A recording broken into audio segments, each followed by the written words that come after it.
Hello students, in our last lecture we had seen types of formal communication, that is vertical, horizontal and diagonal, in which we had seen vertical communication in detail. That vertical communication is of two types, that is downward communication and upward communication. We have also discussed the merits and demerits of both. Today we are going to see other two types of communication, that is horizontal communication and diagonal communication. So let's start. First one, horizontal communication. Students, communication between departments or people on the same level in the management hierarchy of an organization may be termed as horizontal or lateral communication. It is the most frequently used channel of communication. Now, for example, workers communicating with other workers, clerks exchanging information with one another, supervisor holding a coffee break session to discuss some organizational problem. All this comes under horizontal communication. Students, this nature of communication is of coordinated type and is needed because of specialization of the work. It may be both formal or informal depending upon the sort of communication. The objective inherent in this communication is to establish coordination within the business organization so that activities are carried on and decisions are implemented in a quick and efficient way. Now, the merits and demerits. First, we'll see merits of horizontal communication.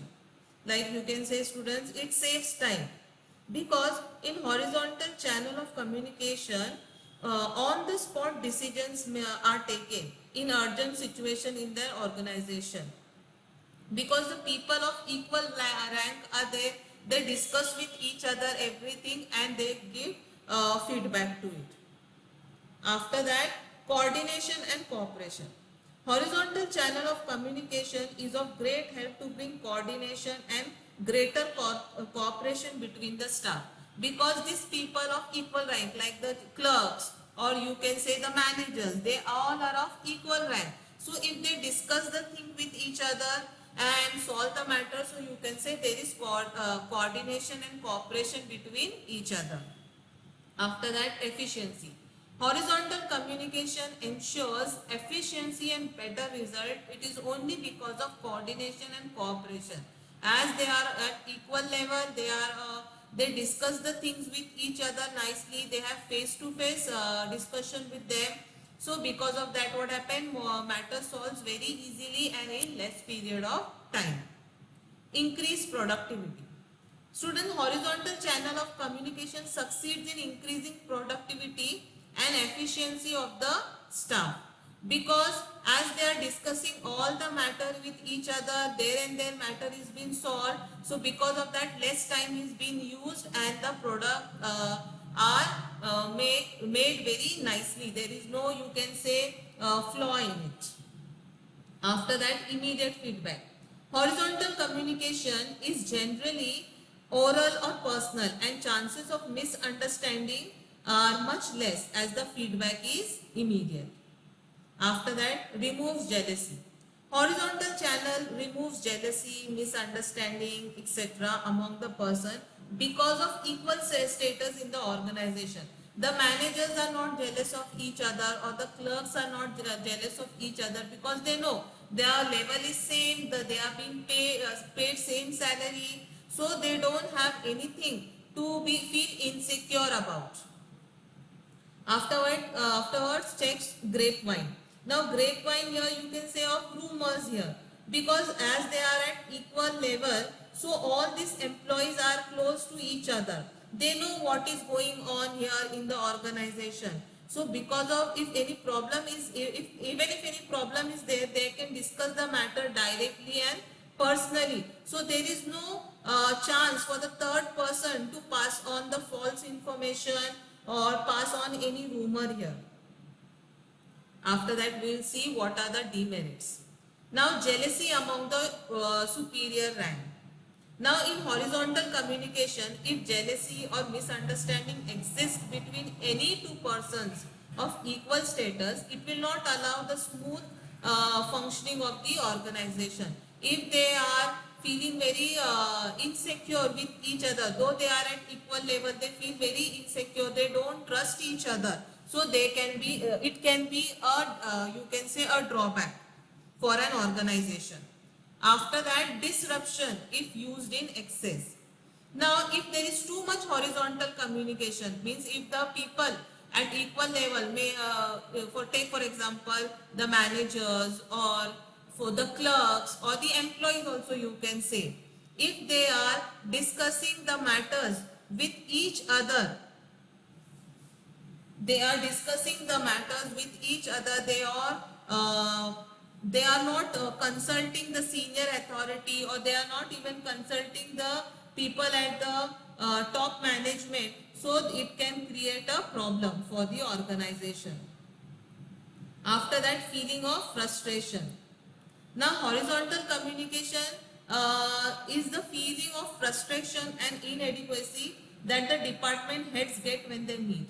Because the people at the other level, like managers or the supervisors or the workers, they themselves at their level, they are solving the problem or discussing the matter. They are not coming to the top management here. So because of that, there is feeling of frustration at the top management.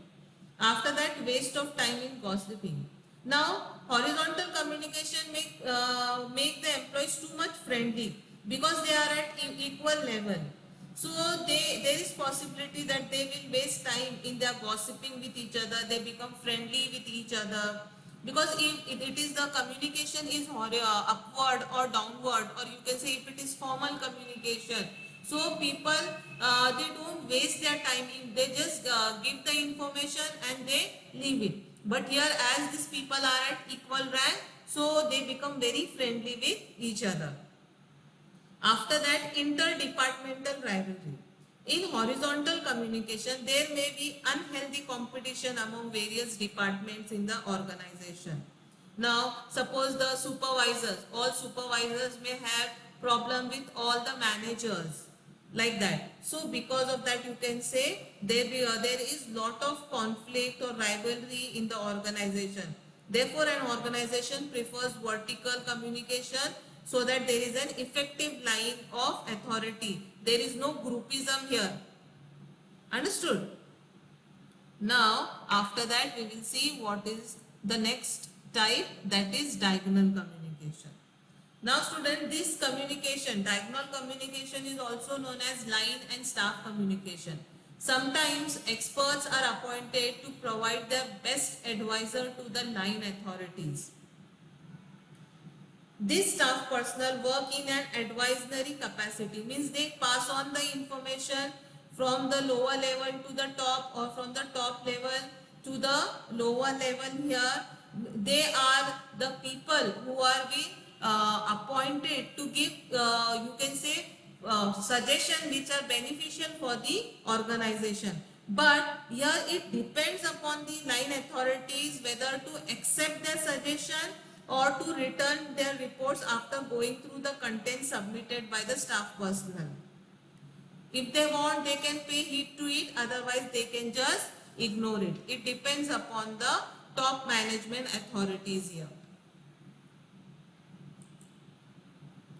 Now we'll see the merits. First one, coordination. This crosswise communication serves as the important purpose of coordination through information, meetings, formal conferences, lunch hour meetings, general notices, etc. These people, they give information from the top management to the down. If they have in the down, the employees have any problem, they pass on the information to the top management. So there is coordination here. After that, practicable. As we know, all communication takes place strictly on the lines of organizational hierarchy. So that is downward or upward. So here you can say it becomes very practicable. It is very beneficial for the organization here. After that, morale boosting. By providing opportunities to the lower level workers to interact with the managers in informal meetings, it gives them morale boost and further commitment to the organization. More and more organizations are now encouraging crosswise communication, means both from down to upward and upward to downward. After that, the demerits. Now, fear of infringement. Now, the superior may feel it is an infringement that his subordinate has been given undue importance, that he has been bypassed. Means he being at such a low level, he is speaking to them, he is telling them what they are supposed to do and what they are not supposed to do. So, it creates a problem of infringement. After that, resistance to compliance. Now the superiors may not implement the suggestion as he has not been consulted. They may feel that this person, whenever anything is being policy is being here started in the organization, this person comes up with a suggestion or a problem here. So they may not give importance to the person's suggestion or the problem here. After that, anarchy.